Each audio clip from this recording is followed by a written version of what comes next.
ایک آدمی نے اپنی بیوی کو زبردستی طلاق دی،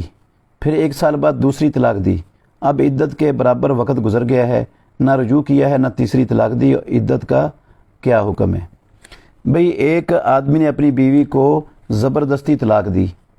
پھر 1 سال بعد دوسری، یہ پہلی طلاق کے بعد کیا اس نے رجوع کر لیا تھا؟ اگر پہلی طلاق کے بعد اس نے رجوع کر لیا تھا تو پھر اس نے سال بعد دوسری طلاق دے دی ہے تو یہ دوسری ہو گئی ہے۔ اگر اس نے پہلی طلاق کے بعد رجوع نہیں کیا تھا تو پہلی طلاق دینے کے بعد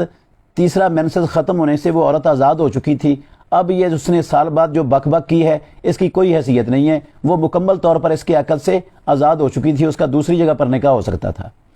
اور اگر اس نے پہلی طلاق کے بعد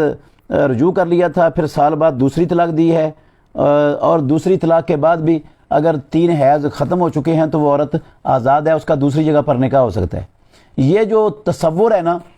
کہ جب تک عورت کو 3 طلاقیں نہ ہوں اس وقت تک وہ آگے نکاح نہیں ہو سکتا، یہ جہالت حماقت ہے پرلے درجے کی۔ نہ یہ قرآن کا مسئلہ ہے، نہ حدیث کا مسئلہ ہے، نہ امام ابو حنیفہ رحمۃ اللہ علیہ کی فقہ کا مسئلہ ہے، نہ یہ کسی اور امام کی فقہ کا مسئلہ ہے، یہ جاہلوں نے اپنے گھر سے سمجھ لیا ہوا ہے یہ مسئلہ، اس کا دین سے اسلام سے کوئی دور و نزدیک کا تعلق بھی نہیں ہے۔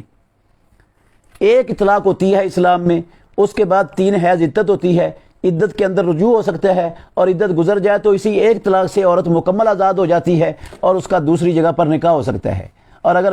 عدت کے گزرنے کے بعد پہلے خامن سے